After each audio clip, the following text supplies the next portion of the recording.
Gerak. Doa mulai. Doa selesai. Beri salam. Assalamualaikum warahmatullahi wabarakatuh. Waalaikumsalam warahmatullahi wabarakatuh. Duduk istirahat. Gerak.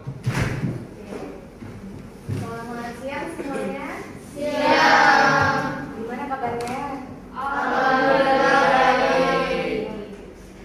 Ini kelas 10 hari Jumat tanggal berapa ini? 12. Tanggal 12 Agustus. Sebelum kita mulai pelajaran, kita absen terlebih dahulu ya. Oke, tanggal 12. Siapa yang tidak hadir? Siapa Dua orang. Ahmad Razaki juga. Terus siapa yang tadi kan kemana? Febriani Putri. Oh, izin. Oke.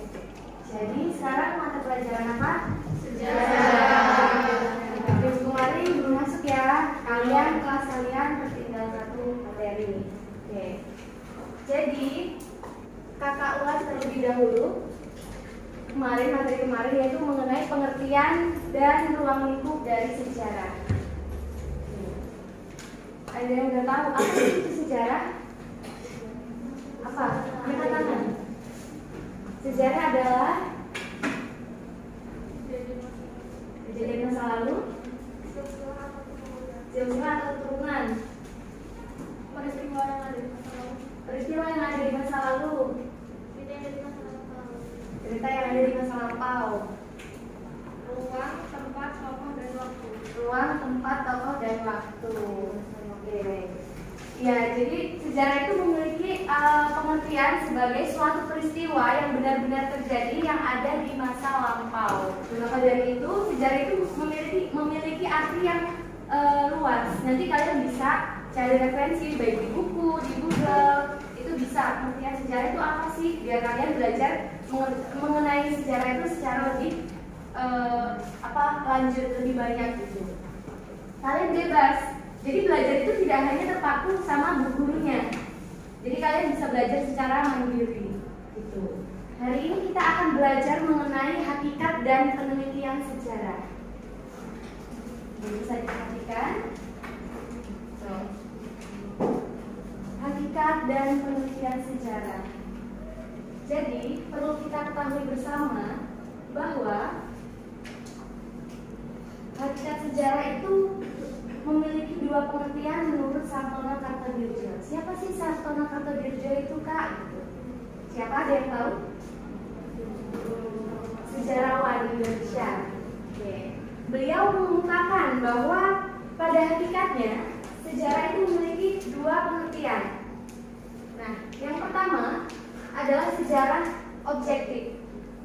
Yang pertama. Yang kedua adalah sejarah subjektif. Jadi perlu kalian ingat-ingat bahwa hakikat sejarah itu ada dua, sejarah objektif dan sejarah subjektif. Nah, kemudian apa sih itu sejarah objektif itu? Oke.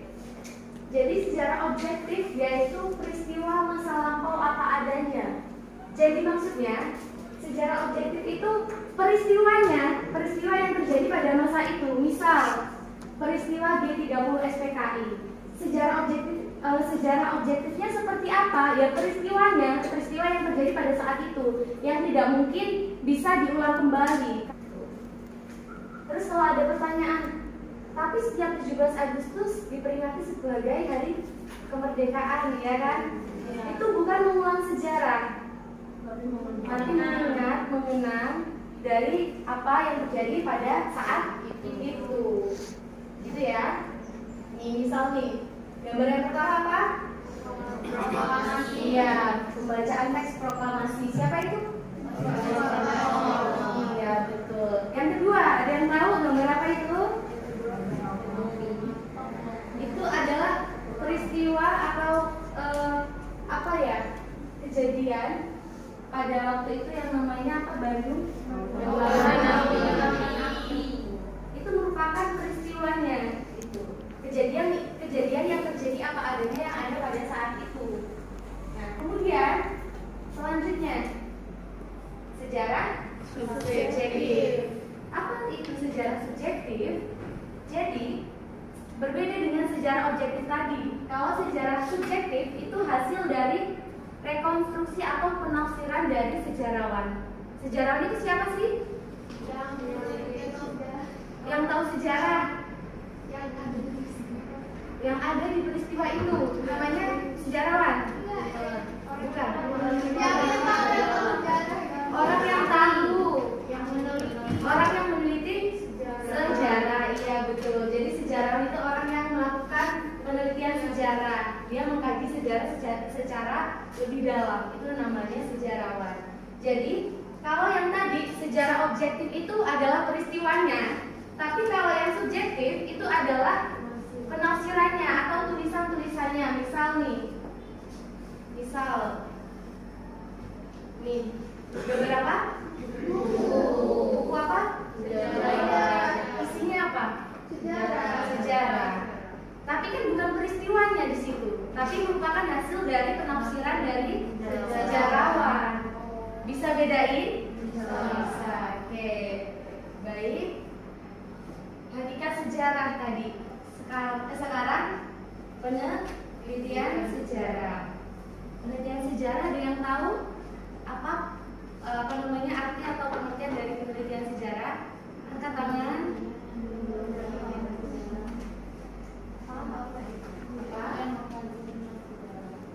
Oke. Dibaca?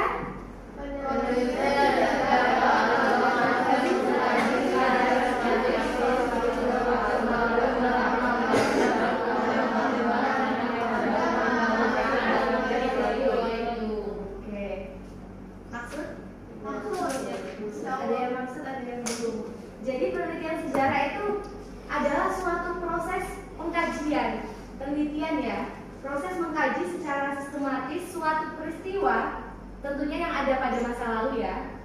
Dalam rangka apa? Tujuannya untuk mendapatkan pengetahuan dan pemahaman yang mendalam terkait makna dari peristiwa yang terjadi itu. Itu dinamakan penelitian sejarah. Nah, kemudian langkah-langkah di dalam penelitian sejarah. Jadi, kita kalau sebagai seorang sejarawan itu dalam melakukan penelitian itu ada langkah-langkahnya yang sesuai dengan metode ilmiah. Jadi, kita tuh nggak bisa seorang sejarawan itu ngawur dalam meneliti sejarah, karena pada dasarnya sejarah itu adalah peristiwa yang benar-benar terjadi. Tidak ada rekayasa yang ada di dalam peristiwa sejarah itu sendiri. Ada yang sudah tahu langkah-langkah di dalam penelitian sejarah itu apa? Belum. Yang pertama adalah memilih topik. Jadi kita kalau mau meneliti sebuah peristiwa sejarah, kita harus menentukan topik yang akan kita kaji itu tentang apa sih. Kemudian setelah kita sudah mendapatkan topiknya, apa yang akan kita lakukan selanjutnya? Ayo, heuristik belum. Jadi kita sebelum menulis sejarah, kita heuristik dulu. Heuristik itu apa sih? Heuristik adalah mengumpulkan data-data atau sumber sejarah. Yang pertama tadi apa langkah-langkahnya? Memilih topik. Setelah sudah dapat topik, kita mencari mengumpulkan sumber-sumber datanya. Terus kalau kita sudah dapat nih, misal kita dapat banyak rekaman, banyak buku, banyak arsip, dokumen-dokumen, terus kita juga sudah wawancara langsung dengan pelakunya, itu kita apakan? Iya, kita kumpulkan jadi satu, kemudian kita verifikasi. Verifikasi adalah proses menguji keaslian atau keabsahan data. Pelajarin tuh materi yang sudah disampaikan kakak tadi, dibaca-baca, dipahami, nanti kakak dikasih LKPD-nya, kalian mengerjakan. Tidak boleh melihat buku. HP boleh ya? Tidak boleh. Oh, Jadi untuk mengetahui seberapa paham kalian mengenai materi hari ini, sudah Sudah selesai, silakan bukunya ditutup masing-masing. Belum disimpan dulu HP dan bukunya. Oke, nggak apa-apa. Oke, jadi perhatikan. Kakak bagikan pertanyaannya, nanti kalian jawab. Nggak usah itu.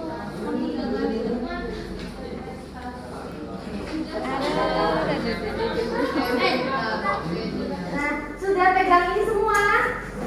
Sudah. Oke, jadi ini adalah TTS, teka-teki sejarah. Oke, jadi ini adalah teka-teki sejarah atau TTS mengenai hakikat dan penelitian sejarah yang sudah kita bahas dari tadi. Nah, silakan dikerjakan. Ini ada clue-nya, mendaftar dan menurun. Silakan diisi menurut petunjuknya, menurut clue yang ditentukan di sini. Oke, silakan dikerjakan. Langsung diisi nama, kelas dan nomor absen. Diisi jawabannya di dalam berapa? TTS-nya.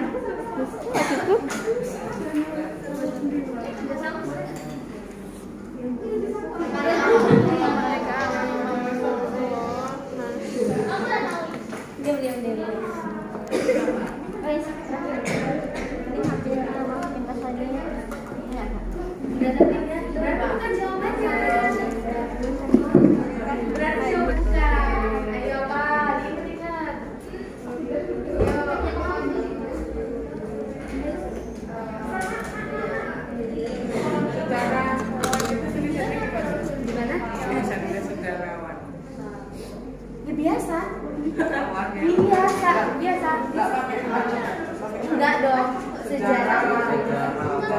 Iya. Jika kalian belum apa namanya, belum yakin atas jawabannya, jangan ditulis dulu, apalagi pakai pulpen. Nanti udah kayak ini pakai pulpen salah.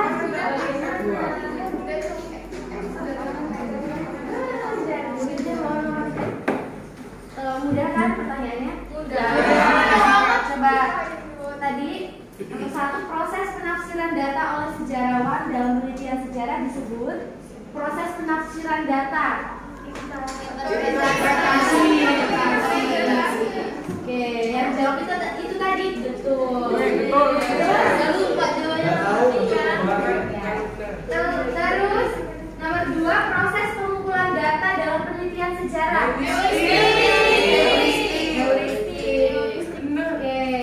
Ketiga, data sejarah berupa buku, koran, majalah itu dinamakan data primer. Kalau yang primer itu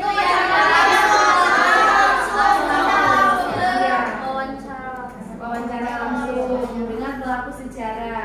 Oke, jadi alhamdulillah pelajaran kita hari ini pelajaran sejarah sudah selesai. Gimana perasaannya belajar sejarah?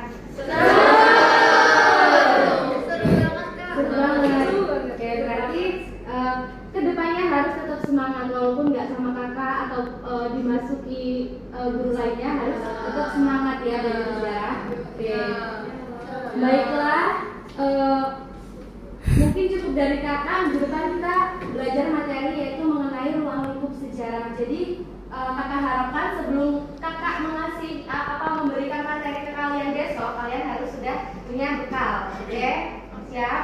Nah, silakan kalian itu download e-book Sejarah Indonesia kelas 10.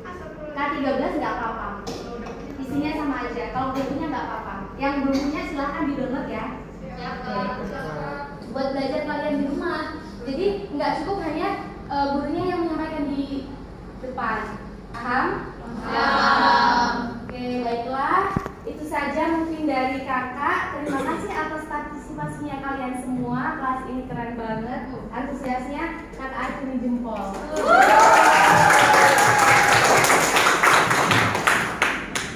Baiklah, sebelum kakak akhiri, kakak ada pantun. Jika ada jarum yang patah, masukkan di dalam peti.